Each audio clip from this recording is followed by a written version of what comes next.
Is a new game created by a group of local students and a teacher. It's an interesting combination. On one side, you have ping pong, and then there's also tennis in with it, and it's bringing kids together. Here's Steve Harris with the story.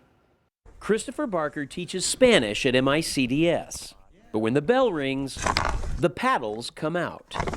Sure, this looks like ping pong equipment, but this is gear for a game you've probably never heard of.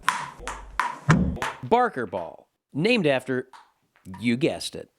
Mr. Barker helped invent the game with some students in 2015. I think it was one day we picked up a couple of ping pong rackets, a couple of ping pong paddles, ping pong balls, started passing back and forth, and everything evolved from there. It's a cross between ping pong and tennis. Oh, nice shot. With a lot of unique rules. You got to learn the rules as you play. Senior Anjaneya Venkatraman started playing as a sophomore. The first day of class, we saw all this tape on the ground. I'm like, what is this? Our class asked what it was, and he was like, it's bark ball, so you guys can play it one time.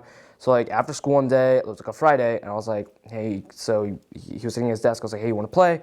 He was like, yeah, sure, we'll just play one game. And from then on, I was just hooked. He's not the only one. I'm a barker ball enthusiast. That's the science teacher, Brian Rickards.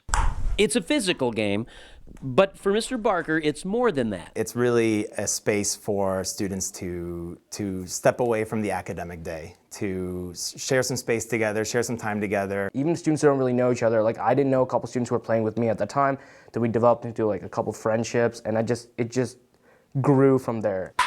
But Anjaneya, one of Barker Ball's elites, has bigger plans. I filed for a provisional patent for this game.